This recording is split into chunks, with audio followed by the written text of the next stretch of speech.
오늘 저와 여러분이 읽은 본문의 핵심은 예수님께서 세상에 오신 이유를 설명하고 있습니다. 본문에는 두 가지로 나눠서 설명을 하고 있거든요. 먼저 5절부터 볼까요? 3장 5절 읽겠습니다. 그가 우리 죄를 없애려고 나타나신 것을 너희가 아나니 그에게는 죄가 없느니라. 첫 번째는 뭐 때문이라고요? 죄를 없이 하시려고 오셨다라고 했고, 두 번째는 8절입니다. 8절 읽을게요. 죄를 짓는 자마다 마귀에게 속하나니 마귀는 처음부터 범죄함이라. 하나님의 아들들이 나타나신 것은 마귀의 일을 멸하려 하심이라 했습니다. 마귀의 일을 멸하는 것, 이게 이제 또 두 번째 이유로 되어 있는데 뭐 같은 내용이 됩니다. 죄를 없이 하는 것과 마귀의 일을 없이 하는 것, 뭐 같은 개념의 다른 관점에서 바라본 내용인데, 오늘은 우리가 이 마귀의 일을 없애려 하신다는 이 부분에 대해서 관점을 갖고 하나님 말씀을 읽으려고 합니다. 우선 뭐 마귀의 일을 멸하려 한다는 이야기를 하기 위해서는 당연히 마귀가 누구인지를 알아야 될 것이고, 두 번째는 마귀가 어떠한 일을 하는지를 알아야 될 것이고, 그리고 세 번째는 그 마귀의 일을 어떻게 멸하시는가, 이 세 가지 관점을 나누어서 하나씩 보다 보면은 오늘 본문이 이해가 되리라 생각됩니다. 우선 마귀는 누구인가? 성경은 마귀에 대해서 많이 알려주진 않습니다. 그런데 우리가 구원을 얻는 지식을 얻는 것만큼은요, 분명히 알려주고 있는 내용들이 있습니다. 그 내용들을 따라서 추적해 보면 마귀는 누구라고 되어 있냐면 타락한 천사라고 되어 있다 이겁니다. 그러니까 원래 그는 뭐였다는 거예요? 천사였다는 겁니다. 그럼 천사부터 이야기를 해야 될 것 같아요. 천사하고 우리하고는, 사람하고는 유사한 점이 하나가 있고 또 차이점이 있습니다. 우선 유사한 점부터 본다면은 지정의를 같이 가지고 있는 자라고 되어 있어요. 지는 뭐겠습니까? 지성입니다. 생각하고 연구하고 판단하고 행동, 이런 것들 생각하는 이런 것들을 지적인 능력이라 그러고, 정은 뭐겠어요? 뭐 감정이겠죠. 느끼고 경험하고 누리고 하는 그런 감각을 동시에 가지고 있다는 것이고, 의는 뭐겠습니까? 그게 본능에 따라서 움직이는 것이 아니라 의지를 가지고 결단해서 행동하는 것, 그걸 의라 그럽니다. 그 때문에 이 지정의를 같이 가지고 있는 겁니다. 세상에 어떠한 피조물도 이 지정의를 가지고 있는 자는 없어요. 지적인 능력과 감각의 능력과 의지적 능력을 가지고 있는 것은 천사와 사람뿐이라고 되어져 있습니다. 한마디로 말해서 천사와 사람은 어떻게 만들어진 자다? 잘 만들어져 있다는 겁니다. 이게 유사한 점이 되어져요. 반면에 차이점이 있습니다. 차이점은 뭘로 차이점이 나타나냐면 창조의 목적에서 다릅니다. 그러니까 천사를 창조하신 이도 하나님이시고 사람을 창조하신 이도 하나님이신데, 천사를 만드신 이유와 사람을 만드신 이유가 다르다 이겁니다. 그럼 사람을 만드신 이유 먼저 보시죠. 이사야 43장. 이사야 43장 21절. 이사야 43장 21절. 구약성경 1020페이지 읽겠습니다.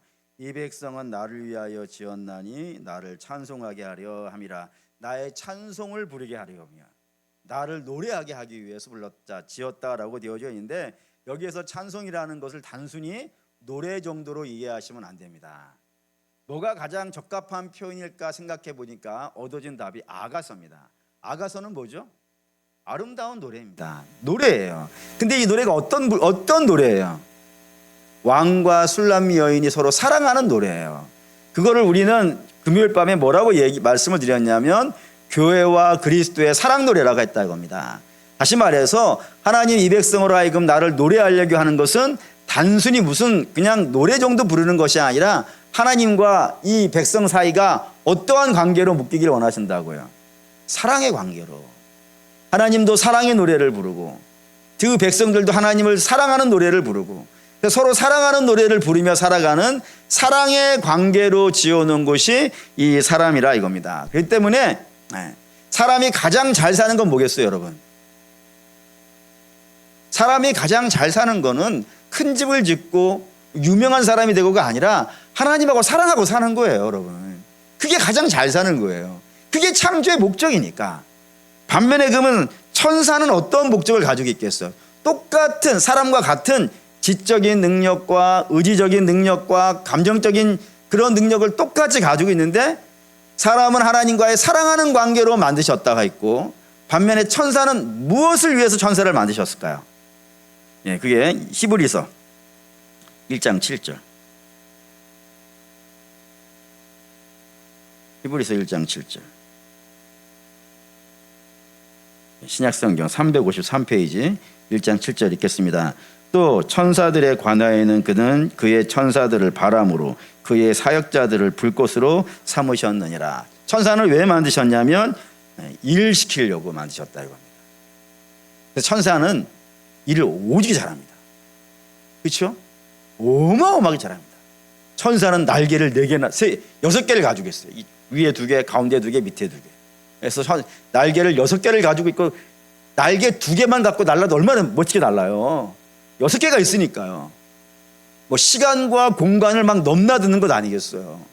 그리고 초자연적인 능력을 행사하기도 하고 어마어마한 능력을 갖고 만들어졌다 이겁니다. 그렇기 때문에 천사는 자기의 직분이 뭐인 거예요? 일하는 거예요. 하나님 명령 받아서 일하는 게 그의 창조 목적이라고요. 사람은 자기의 분수에 맞게 살아가는 것은 하나님을 사랑하며 살아가는 것이고 천사는 자기의 분수에 맞게 살아가는 것은 하나님 말씀에 순종해서 일하는 자의 모습으로 살아가고 있을 때, 종의 모습으로 살아가고 있을 때 천사는 잘 살고 있는 겁니다. 근데 여기에서 사단이 등장하는 거예요. 사단은 그럼 어떤 자이냐면 자기의 분수를 어떻게 한 거예요? 넘어간 거죠. 그게 교만이라니까요. 천사는 하나님의 말씀에 순종해서 일하는 것이, 종으로서 일하는 것이 목적인데 사단은 뭐 하려고 했다고요? 순종하여서 일하는 것이 아니라 하나님의 나라를 차지하려고 했다 이거예요. 그게 교만이라 이겁니다. 그게 잘나서 그래요. 아니 하나님이 천사를 모자라게 만들었으면 그런 마음 갖지 않았을 텐데 정말로 기가 막히게 만들었거든요. 한번 봅시다. 이사야 14장 12절에서 14절.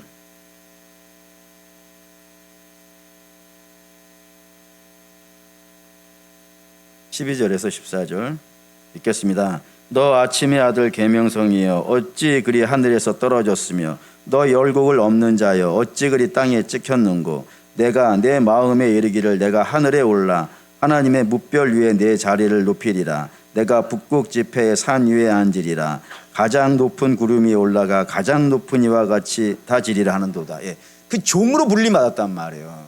근데 종으로 살려고 하지 아니하고 지배하려고 한 거예요. 무엇을요? 하나님이 지으신 모든 동산을. 내가 뭐가 부족해? 이 정도면 잘 만들어져 있지. 그리고 내가 하나님 밑에서 종살이 하는 것보다는 하나님이 지으신 동산을 내가 차지하면 되지 않겠어 라고 하면서 분에 넘어가는 행동을 하는 거예요. 더 가봅시다. 에스겔 28장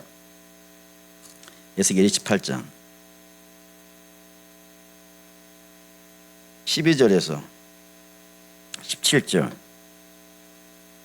에스겔 28장 12절에서 17절 읽겠습니다. 인자야 두로 왕을 위하여 슬픈 노래를 지어 그에게 이르기를 주 여호와의 말씀에 너는 완전한 도장이었고 지혜가 충족하며 온전히 아름다웠도다. 내가 옛적에 하나님의 동산 에덴에 있어 각종 보석꽃 홍보석과 황보석과 금광석과 황옥과 홍만호와 청옥과 황보석과 남보석과 홍옥과 황금으로 단장하였으며 내가 지음을 받던 날에 너를 위하여 소고와 비파가 준비되었도다. 너는 기름 부음을 받고 지키는 그룹이며 내가 너를 세우매 내가 하나님의 성산에 있어서 불타는 돌들 사이에 왕래하였도다.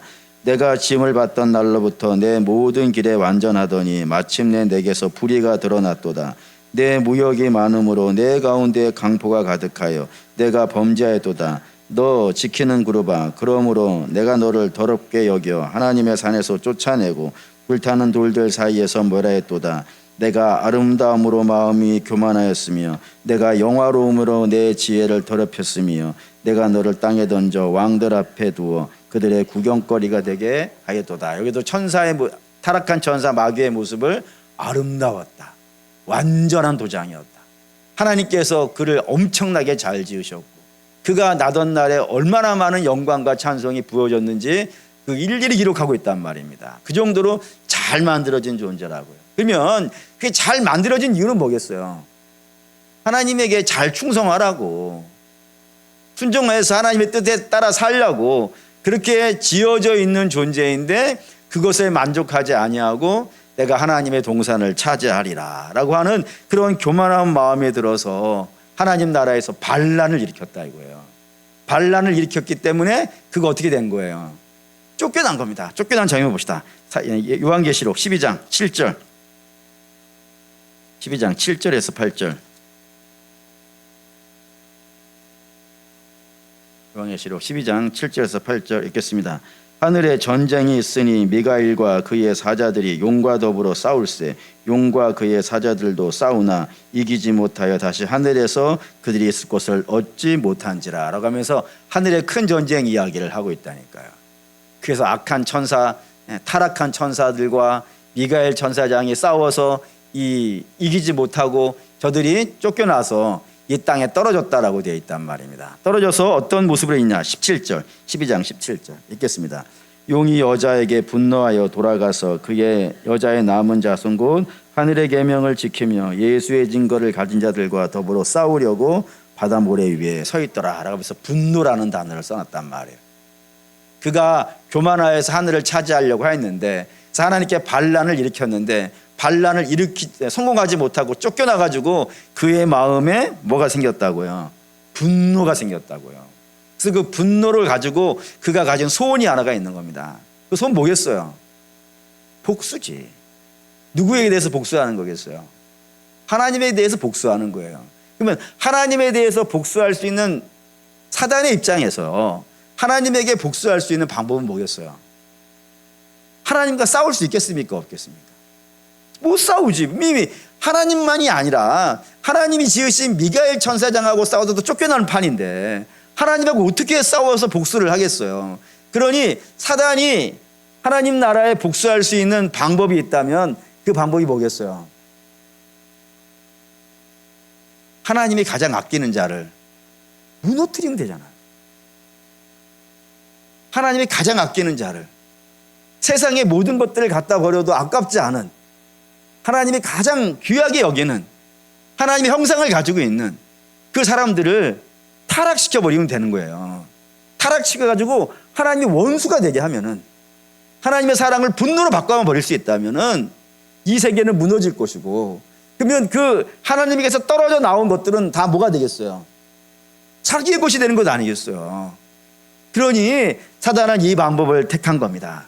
하나님이 사랑하는 자를 무너뜨리자. 그래서 저들을 하나님부터 떼어내는, 그 죄가 단절이라고 했죠. 하나님에게서 떼어내는 일을 하자라고 해가지고 굉장히 많이 연구를 하는 겁니다. 사랑하는 믿음의 성도 여러분, 사단도 우리를 넘어뜨리기 위해서 연구를 해요. 대비를 하고 준비를 해요. 근데 하물며 우리가 대비 없고 준비 없다면요, 이 얼마나 큰 우리보다 센 자지 않습니까? 그런데도 불구하고 연구 안 되니까 어떻게 하면 넘어뜨릴 수 있을까? 마귀의 괴계라 그랬단 말이에요. 그런 것들을 생각해가지고 와가지고 공격을 하는데, 여러분, 우리 아무 대비 없이 아무 준비 없이 잠을 자고 있으면 딱 시험에 들어가잖아요. 그래서 주께서 늘 주의 백성들에게 요구하시는 게 뭡니까? 깨어있으라. 시험에 들지 않게 깨어있으라. 기도하라 라고 이렇게 요구하시는 이유가 그런 데 있다는 사실을 좀 기억해 볼 필요가 있습니다. 어쨌든 사단이 연구해서 얻은 답은 두 가지였어요. 첫 번째, 하나님은 부당한 분이다 를 이야기해 주는 겁니다. 두 번째, 하나님 말씀대로 살면 손해본다라고 얘기하는 겁니다. 워낙 많이 얘기했지만 그래도 이거 봅시다. 창세기 3장 1절에서 3절. 창세기 3장 1절에서 3절. 예, 사단이 쓴 두 가지 방법이 여기에 다 등장합니다. 3장 1절에서 3절 읽겠습니다. 그런데 뱀은 하나님이 지으신 들짐승 중에 가장 강교하니라. 뱀이 여자에게 물어 이르되 하나님이 참으로 너희에게 동산 모든 나무의 열매를 먹지 말라 하시더냐. 여자가 뱀에게 말하되 동산 나무의 열매는 우리가 먹을 수 있으나 동산 중앙에 있는 나무의 열매는 하나님의 말씀에 너희는 먹지도 말고 말지지도 말라 너희가 죽을까 하노라 하니라. 네. 사단이 얘기한 건 뭐냐면은 하나님이 이런 표현이 설교에 거룩한 설교에 좀 적합하진 않지만 단지 여러분들의 이해를 돕기 위해 쓰고 있다는, 제가 평소에 쓰는 말이 아님에도 불구하고 이해를 돕기 위해 쓰고 있다는 사실을 이해해 주시기 바랍니다. 하나님이 너희에게 뻥쳤다 이거예요. 거짓말했다. 안 죽는데 죽는다 했다 이거예요. 저거를 먹어도 안 죽는데 죽는다고 했다. 왜냐하면 하나님, 아까 말씀드렸다시피 하나님이 사람을 지으신 이유는 뭐라고 했어요? 사랑하기 위해서라고 했어요. 근데 사단이 무슨 얘기하냐면은 하나님은 너희들을 일시키려고 그러는 거야. 이 에덴이라고 하는 동산에서 일시키려고. 그런데 저 선악과를 먹어버리면은 너희가 하나님처럼 되어버린다면 하나님이 시키는 일을 못하지 않겠냐. 그러니 하나님이 그 일 시켜 먹기 위해서, 너희를 부려먹기 위해서, 너희를 이용하기 위해서 너희에게 선악과 먹지 말라고 한 것이지, 실제로 먹으면 너희 하나님처럼 되는 사람이 되라고 그렇게 이야기를 해버린 겁니다. 이게 첫 번째 사단이 쓴 괴계이고, 두 번째는 하나님 말씀에 순종하고 살아가는 것이 손해라고 한 겁니다. 3장 4절 읽겠습니다. 뱀이 여자에게 이르되 너희가 결코 죽지 아니하리라고요. 하나님 말씀대로 하면은 어떻게 되는 거예요? 하나님 말씀대로 되어진다면은 죽는 거예요. 하나님 말씀대로 안 먹으면요 사는 거예요. 하나님 말씀을 어기고 먹어버리면요 죽는 거예요. 어디가 이익이에요? 어디가 이익입니까? 하나님 말씀대로 살면 에덴에 사는 거예요. 하나님 말씀대로 안 하면 에덴을 나가는 거예요. 죽는 거예요. 어디가 이익이에요? 하나님 말씀대로 사는 게 이익이잖아요. 근데 사단은 뭐라 그랬냐면 하나님 말씀대로 하면 너희가 하나님처럼 되지 못하는 손해를 본다 이거예요. 손해를 봐. 그래, 하나님 말씀대로 하지 마. 인생 뭐 있냐? 한번 너 하나님 말씀 계속 지키고 있으면 계속 손해보는 것이고, 더도 말고 덜도 말고 몇 번만 어기면 되는 거예요. 한 번만 어기면 되는 거예요. 한 번만 어기면 너희는 하나님에게서 벗어나서 너희가 하나님이 되어 너희가 하고 싶은 대로 살아갈 수 있는 인생이 될 수 있어. 그러니 뭐 아니면 도 아니냐. 그러니 한번 해봐. 안 죽어, 걱정하지 마. 이렇게 이야기했다 이겁니다. 그렇게 이야기하면서 이 첫사람들이 하나님의 말씀을 어기는 것으로 이 죄 속에 들어가게 되어진 거라 이겁니다. 근데 이거 우리가 자주 보는 것 아니겠어요? 지금도 하나님에 대해서 공격할 때 이 두 가지는 늘 쓰는 거 아니겠습니까? 하나님 부당한 분이야. 하나님이 정의로운 분이시면 어떻게 우리의 인생에 이런 어려움이 생길 수가 있겠으며, 우리가 그렇게 간절히 기도하고 있는데도 불구하고 안 들어주시겠어. 하나님 불의한 분이야. 의롭지 않아. 누구는 잘되게 하고 나는 어렵게 하고 하나님 불의해. 이런 이야기 얼마든지 있고, 하나님 말씀대로 사는 것이 복임에도 불구하고 하나님 말씀대로 살아가는 것이 손해라고 얼마나 이야기해요. 하나님 말씀대로 사는 것은 목사들이나 그렇게 사는 것이고 교회에서나 가능한 것이지, 어떻게 세상 한가운데에서 하나님 말씀대로 살아. 그러다가 너 큰 손해봐. 이런 이야기 늘 듣는 이야기 아니겠어요?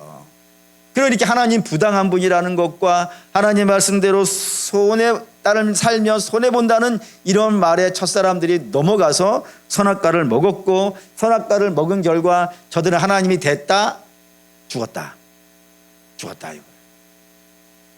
하나님에서 단절되어져 나갔다 이겁니다. 단절되어져 나가서 하나님 밑에 있던 자들이 죽어서 그냥 없어져 버렸다 그러면은 오히려 어쩌면 나을 수도 있겠지만, 저들이 어떻게 된 거예요? 이거 읽을까요? 골로새서 읽어봅시다.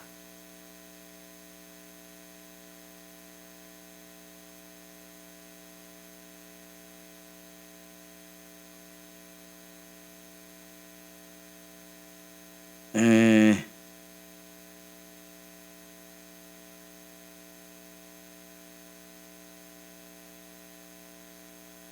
1장 13절 읽겠습니다. 그가 우리를 흑암의 권세에서 건져내사 그의 아들의 사랑의 나라로 옮기셨으니 그리스도가 하신 일이에요. 그리스도 한 일은 흑암의 권세에서 아들의 나라로 옮긴 거예요. 그러면 이 전에 원래는 첫사람들이 어디에 있었어요? 아니, 예수님에게 옮겨가기 전에는 흑암의 권세에 있었잖아요. 근데 흑암의 권세에 있기 전에 어디 있었어요? 에덴에 있었잖아요. 에덴에 있었던 자들이 죄를 지음으로 말미암아 죽어 없어진 것이 아니라 에덴에 있었던 자들이 어디로 가 있는 거예요? 흑암의 권세 아래로 들어가 있다니까요. 여러분, 하나님을 떠나면은 하나님과 사단 중간 지점이 있는 게 아니에요. 중간 지점에 있어서 내가 하나님 나라에도 갈 수 있고 사단의 나라에도 갈 수 있고 내가 선택할 수 있는 자리로 가는 것이 아니라 하나님을 떠나면 다 어디에 가 있는 거예요? 흑암의 권세 아래 가 있는 거예요. 사단의 종으로 살고 있는 거예요. 그러니 사랑하는 여러분, 죄를 짐으로 말미암아 사람이 득을 본 것이 아니라 누가 득을 봐버린 거예요. 원래 사단의 목적이 뭐였는데? 반란을 저지를 때에 하나님의 나라를 자기가 차지하는 거 있잖아요. 근데 사람을 죄에 빠뜨림으로 말미암아서 사람은 죽음이라는 손해를 받고 사단은 그 사람을 자기의 수하로 갖게 되어지는, 종으로 갖게 되어지는 그런 일이 만들어졌단 말이에요. 여기가 비참한 거예요. 그러니까 사단은 이 일을 하는 거예요. 사단은 자꾸 우리를 속여가지고 우리를 어디로 끌고 가려고요? 자기의 밑에 두려고, 자기의 수하로 쓰려고. 그래서 사망의 음침한 골짜기에 살게 하고, 그리고 흑암의 열매를 맺게 하고, 육체의 열매를 맺게 살다가 하나님의 심판을 받아서 망하게 되어지는 그런 쪽으로 자꾸 몰아가고 있는 것이 누구의 일이라고요? 사단의 일이라고요. 그럴 때에 하나님이 택하실 수 있는 방법은 뭐가 있을까요? 이런 상황에서 두 가지가 있을 것 같아요. 하나는 뭐냐면은 하나님을 배반하고 떠난 자들이지 않습니까? 그럼 어떻게 하면 되겠어요? 내버려 두는 것이. 아니, 니네가 택한 거잖아. 니네가 택한 거니까 너는 니네들 길 가고 나는 내 길 가고, 이렇게 내버려 두고 포기할 수 있는 것 아니겠어요? 근데 하나님은 그렇게 하지 않으시는 겁니다. 왜? 하나님은 전능하신 하나님이시고 전능하신 하나님이시기 때문에 자기의 영광과 자기의 나라와 자기의 백성을 우상에게 내어주지 않으시는 분이라 이거예요. 우리도 우리의 것을 남에게 빼앗기지 않는데 하나님께서 당신의 것을 빼앗기겠습니까? 그러니 이 내버려두는 건 하나님의 선택 영역이 아닙니다. 하나님의 선택 영역은 당신의 백성을 어떻게 하는 거예요? 찾아오는 겁니다. 이 찾아오는 것이 이제 좀 복잡합니다. 간단하지가 않아요. 여러분, 죄 아래에 있는 자를 다시 찾아온다는 것은 결단코 간단하지 않습니다. 죄를 지어서 하나님 나라를 떠나는 것은 매우 쉽습니다. 하지만 죄에 있는 자를 다시 하나님 나라로 데려오는 것은요, 여간 복잡하지 않습니다. 그 복잡한 거 한번 좀 말씀드려 볼게요. 첫 번째, 죄는 사람이 지었습니다. 사람이 지었으니까 하나님은 그 죄에 대해서 어떻게 해야 돼요? 처벌을 해야 됩니다. 반드시 처벌해야 됩니다. 왜냐하면 하나님은 어떤 하나님이시니까? 공의로운 하나님이시니까. 불의한 하나님이 아니라 이겁니다. 예를 들어 이런 이야기가 하나 생각이 났어요. 고려에서 만든 불상이 하나가 있는데, 이 불상이 일제시대 때 일본 사람들이 이걸 빼앗아 가가지고 이 일본으로 넘어간 거예요. 근데 그것을 도둑들이 훔쳐왔어. 훔쳐와가지고 원래 있었던 절에다 갖다 준 거예요. 근데 그거를 일본 사람들이 알았어. 알아가지고 한국 법원에다가 재판을 걸었어요. 반환 소송을 해달라고, 돌려달라고. 뭐 그때 얼마 전에 있었던 일인데 막 난리가 났었죠. 돌려주면 안 된다 막 이런 이야기가 있었는데 법원 판결이 뭘로 났는지 아십니까? 돌려줘야 된다는 걸로 났어요. 왜 그랬을까요? 논리가 이거였어요. 도둑질 해온 것을 도적질 해오면 똑같은 자 아니냐 이거예요. 우린 똑같은 자가 돼서는 아니 되지 않냐. 그러니 돌려줘야 된다 해가지고 돌려주는 걸로 판결을 내렸어요. 뭐 아직까지도 그거 아주 그냥 난리죠. 막 그 판사들 막 뭐라 그러고, 어쨌든 그 판사의 논리는 그래요. 여러분, 세상의 재판장에서도 죄를 죄로 갚는 것은요, 불의를 불의로 갚는 것은요, 용납되어지는 부분이 아닙니다. 하물며 하나님께서 있는 죄를 없다고 하시겠습니까? 이미 발생되어진 죄에 대해서 눈 감아 버리시겠습니까? 그럼 하나님 불의한 하나님 되는 것 아니겠어요? 그러니 그 죄에 대해서는 반드시 어떻게 해야 되는 거예요? 처벌을 해야 된다고 합니다. 그러면 죄의 대가는 뭐겠어요? 사망이지. 죄인이 사망을 당하는 것으로 죄에 대한 대가를 지불하는 겁니다. 근데 우리는 지금 살자고 하는 거 아니에요? 살자고. 주께서도 살자고 하시는 일 아니겠어요? 살리려고. 죽어버리면 안 되는 것 아니겠습니까? 사람이 죽으면 안 되고 다른 것이 죽어줘야 되는데, 사람의 목숨을 대신할 만한 것이 이 세상에 있다 없다? 없지. 사람의 목숨이 천하보다 귀하다는 거 아니겠어요? 아니, 온 우주, 이 어마어마하다 하지 않습니까? 그 어마어마한 우주하고 여러분의 목숨하고 바꾸겠습니까? 바꿔버리면 무슨 의미가 있어요, 여러분? 천하보다 귀한 것이 사람의 생명이라 이거 바꿀 수가 없어요. 단지 구약에서는 소와 양으로 임시적으로 대신한 것이지, 그것이 영구적으로 대치되는 것은요 아니라 이겁니다. 그럼 영구적으로 대치되려면 최소한 사람의 목숨값보다 더 귀한 것을 내놔야 되는 것 아니겠어요? 그럼 사람의 목숨보다 더 귀한 것은 이 세상에 뭐가 있어요? 천하보다도 귀한 게 사람이라면서요. 그러면 뭐를 내놔야 돼요? 천하보다 귀한 걸 내놔야 되지 않겠어요? 그럼 천하보다 귀한 건 뭐밖에 없는 거예요? 하나님 당신밖에 없지. 그래서 하나님 당신이 당신의 목숨을 내어줌으로 말미암아, 아들의 목숨을 내어줌으로 말미암아 우리의 죄가를 해결해 버리시는 방식을 택하셔야 된다 이겁니다. 왜? 하나님은 공의의 하나님이시기 때문에, 불의의 하나님이 아니시기 때문에 죄의 대가를 아들에게 지워버리셨다 이겁니다. 이 방법을 반드시 하셔야 돼요. 두 번째, 사람이 죄에서 벗어나지 못하는 가장 핵심적인 이유는 죄와 사단이 사람을 어떻게 하고 있기 때문에, 붙잡고 있기 때문이라 이겁니다. 그 붙잡고 있는 자를 끄집어내려면 뭐를 해야겠어요? 이거 봅시다. 마태복음 12장. 마태복음 12장. 주께서 이런 말씀을 하나를 하셨어요. 12장 29절.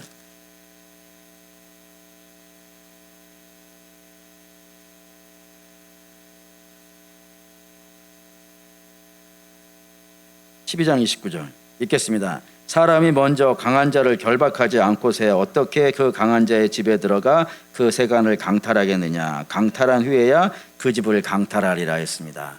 네, 사람이 죄와 사단에게 붙잡혀 있어요.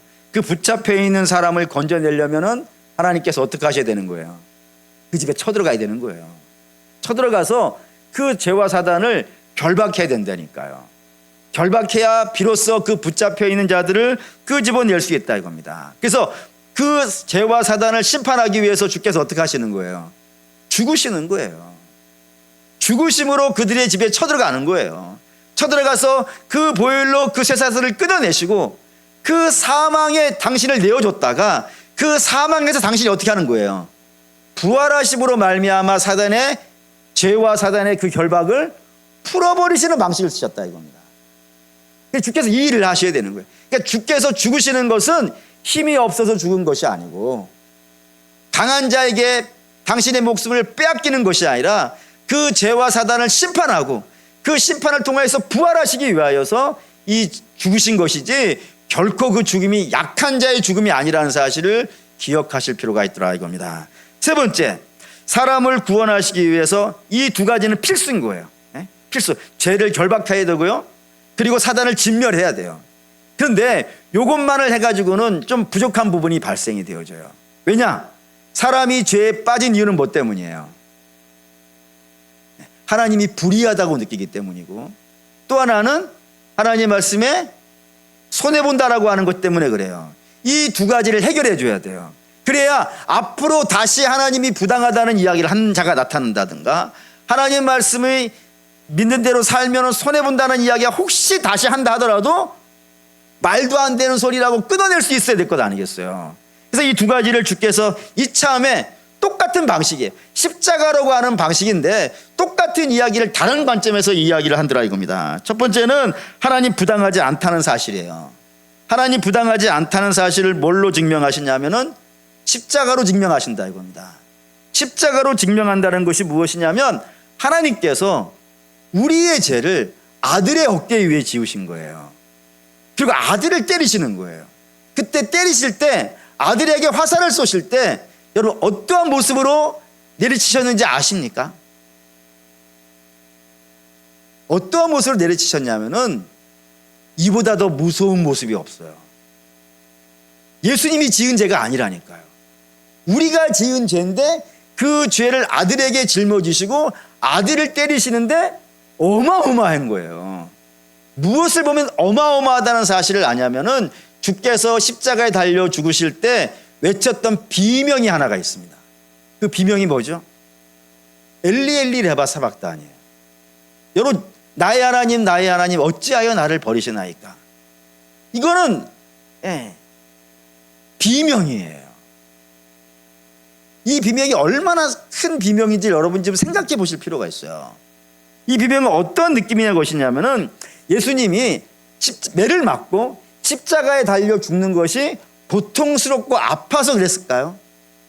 그랬을 수 없어요. 왜냐하면 처음부터 들어오실 때 어떤 마음을 갖고 들어오신 거예요? 죽으시려고 들어오신 거예요. 이미 죽기로 예정되어 있는 것이고 성경에 이렇게 되어 있어요. 그분이 매를 맞음에도 불구하고 우시지 않았다고, 비명을 지르지 않고 고함치지 않으셨다고, 그런 분이에요. 근데 십자가에 달려 죽으실 때 비명을 지르신 거예요. 왜 이런 비명을 질렀을까요? 이 비명을 지른 이유는 뭐냐면은 하나님과의 단절 때문에 그래요. 아니, 이게 왜 무섭냐면 이런 느낌이에요. 주께서 이 땅에 계실 때에 하나님과 예수님, 성자 예수님 사이가 얼마나 친근했냐면 주께서 무슨 말만 하면 하나님이 응답하시는 거였단 말이에요. 그렇지 않습니까? 나사로의 무덤에서 기도할 때도 내가 기도하는 것마다 항상 응답해 주셔서 감사합니다 했다니까요. 세례받고 나올 때 내 사랑하는 자요, 내 기뻐하는 자라고 응답하셨다니까요. 변화산에서도 하나님 응답하셨다니까요. 그러니까 주가 뭐만 하시면 항상 하나님은, 성부 하나님은 기뻐가지고 응답하시는 하나님이에요. 그런데 십자가에 달려 죽으실 때는 그렇게 간절하게 아버지를 부름에도 불구하고 응답하지 않는 거예요. 그게 무서운 거예요. 무서운 거예요. 이거 여러분 이렇게 이해하셔도 돼요. 자녀가 세상에서 제일 무서운 게 뭔지 압니까? 엄마가 놓고 가버리는 거잖아요. 아닙니까? 뭐 사달라고 땡깡 부리면 어떡해요? 가버리면 애 어떻게 돼요? 그게 제일 아니, 하나님을 의지하고 사는 자라니까요. 하나님과 끊어지지 않고 늘 붙어있는 자라니까요. 그런데 그 하나님이가 단절되어지는 그 순간이 예수님에게는 가장 큰 공포예요. 그런데 여러분, 사실은 이 공포를 누가 느껴야 되는 건지 아십니까? 우리가 느껴야 되는 거예요. 근데 우리는 왜 못 느낄까요? 우리는 죄로 눈멀어서 그래요. 죄로 눈멀어가지고 눈을 멀어서 길을 지나가는데 앞에 큰 구렁이 있음에도 불구하고 노래 부르면서 가는 것이 우리예요. 실제로 그 죄에 지었을 때 하나님이 그 진노의 얼굴을 봤다 그러면 공포에 질렸을 거예요. 다른 식으로 한번 얘기해 볼까요? 이런 식으로 얘기하는 분을 봤어요. 여러분, 우리 눈앞에 뭐가 있습니까? 여러분 지금 눈앞에 발암물질이 막 어마어마하게 있는 거 보이십니까?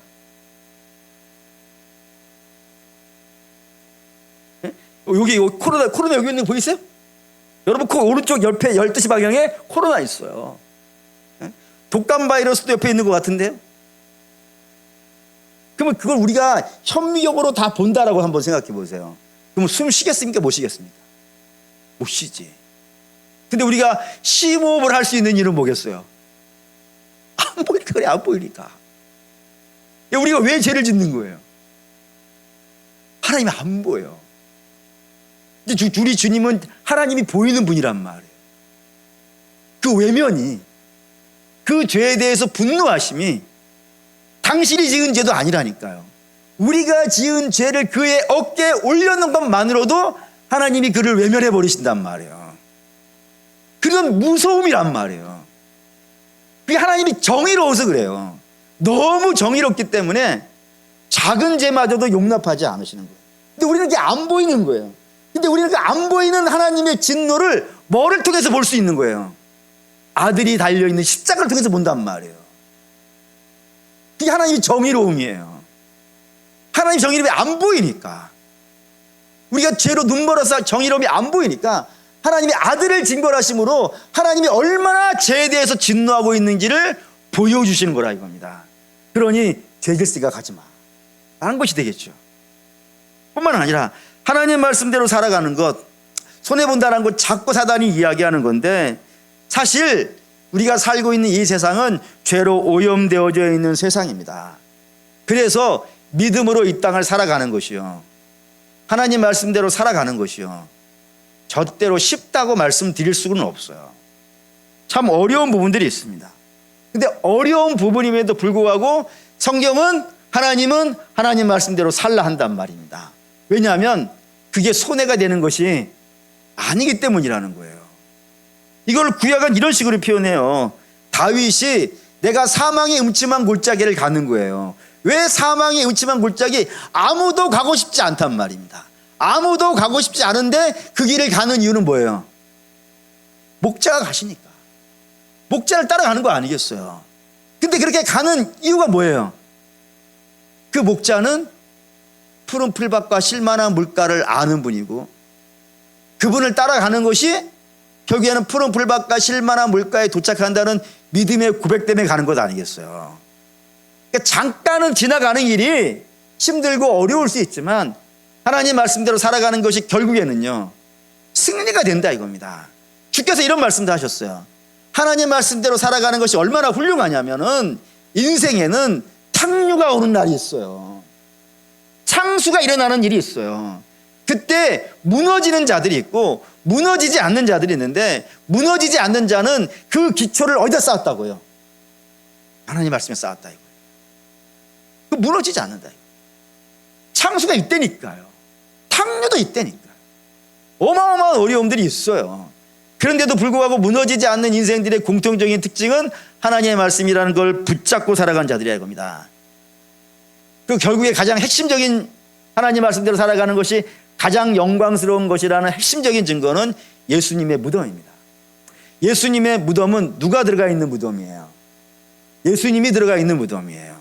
그런데 어떻게 해서 들어간 거예요? 하나님 말씀에 순종해서 들어간 거예요. 맞죠?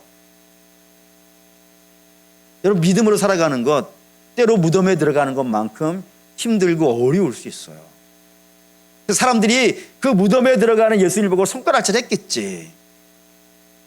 남은 살리면서 자기는 죽었다고 손가락질 했겠지. 조롱과 멸시의 무덤이에요. 근데 그 무덤의 놀라움은 뭐예요? 그 무덤이 지금은 비어 있다는 겁니다. 어떻게 해서 비어 있어요? 부활하셨으니까. 그 부활이 우리 주님이 하나님이라는 증거 아니겠어요? 그리고 그 부활은 누가 만난 거예요? 하나님 말씀대로 순종하여서 그 무덤에 들어갔기 때문에 거기에서 부활하는 것 아니겠어요? 그러니까 성도도 마찬가지입니다. 예수님의 부활이 첫 부활이라고 했거든요. 그러면 우리는 이제 두 번째 부활 되는 거 아니겠어요?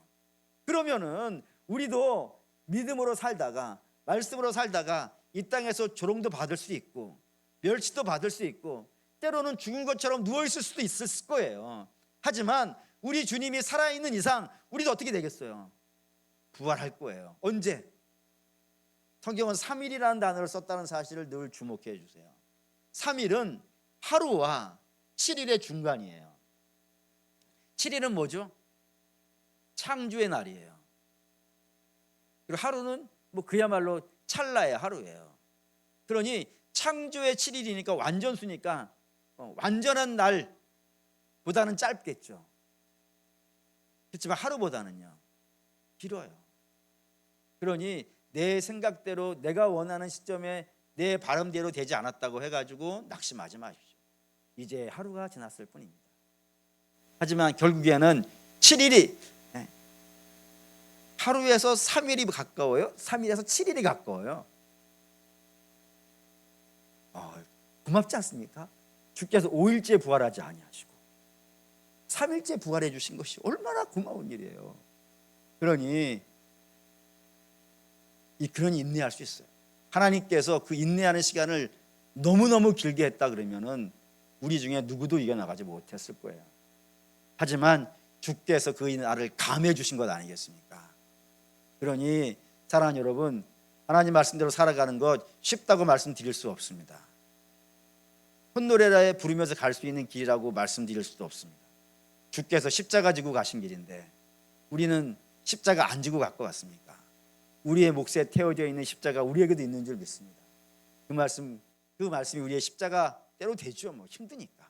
하지만 그 십자가를 지고 믿음의 길을 가는 것이 결국에는 성공이고 그게 승리라는 사실을 믿으시기 바라겠습니다. 마지막입니다. 이렇게 했어요. 죄를 없이 하셨고 또 사단을 결박하셨고 하나님 불의하진 않으신 하나님이라고 알려주었고 죄질 생각하지 말라 하셨고 하나님 말씀대로 살아가는 것이 궁극적으로는 성공이라고 하셨어요. 하나 더 결정적인 걸 보여주셔야 됩니다. 그래야 사단의 일이 멸해질 수 있어요. 그게 뭐냐? 하나님의 사랑을 보여줘야 됩니다. 사랑은 말로 되지 않습니다. 하늘에 주께서 보좌에 앉으셔가지고 사랑을 말로 해서는 그 사랑이 우리에게 감지되어지지 않고 느껴지지 않습니다. 사랑은 증명해야 됩니다. 뭘로 증명하는 거예요? 삶으로 증명하는 겁니다. 그래서 주께서 당신의 사랑을 증명하시는데 무엇으로 증명하셨냐면 우리가 죄인 되었을 때에 아들을 내어주심으로 말미암아 당신의 사랑을 증명하셨다고 했어요. 그러니까 아들을 내어주시는 것이 증명이에요. 그걸 보는 자가, 그 아들의 십자가를 보는 자가, 그래서 하나님이 나를 얼마나 사랑하는 것을 본 자가 그의 심령이 변화되어지고 그의 삶이 새로워져서 그가 믿음의 길을 살아갈 수 있게 되어진다라 이겁니다. 그리고 하나님이 5가지 일을 하셔야 됩니다. 근데 십자가 다 똑같은 말이죠. 결국에는 십자가를 통해서 일을 하시는 거예요. 십자가를 통해서 하나님이 불의를 심판하시고 죄를 심판하시고 십자가를 통하여서 하나님이 죄를 다스리시고 사단을 결박하시고 십자가를 통하여서 하나님이 죄를 얼마나 미워하신다는 걸 증명하시고 십자가를 통하여서 믿음으로 살아가는 것이 결국에 성공이라는 것을 보여주시고 십자가를 통하여서 내가 너희를 얼마나 사랑하는지를 보여주셨다 이겁니다. 이 5가지를 하는 걸로 말미암아 사단의 일이 마귀의 일이 진멸되어졌다 이겁니다. 그리고 우리는 그 진멸되어진 세상에 믿음으로 사는 자로 불림받은 것이 복인 줄 믿습니다. 그리고 사랑하는 믿음의 성도 여러분, 예수님 세상에 오신 이후 마귀를 멸하기입니다.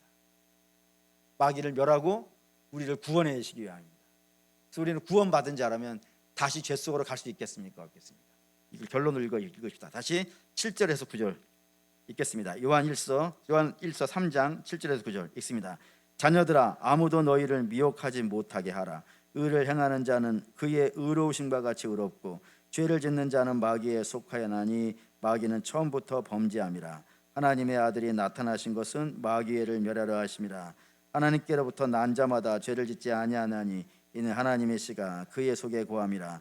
그도 범죄하지 못하는 것은 하나님께로부터 났습니다. 하나님께서 너희를 구원하시기 위해서 얼마나 대단한 일을 하셨느냐.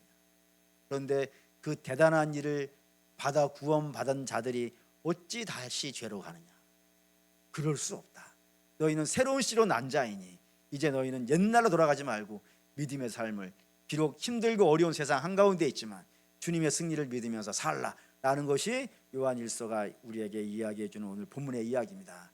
그리고 사랑하는 여러분, 마귀에 속해 있는 자는 마귀의 일을 하고요, 하나님께 속해 있는 자는 하나님의 길을 갑니다. 하나님께 속한 자의 줄 믿습니다. 하나님의 길을 가시는 저와 여러분 되시기를 주의 이름으로 축원합니다.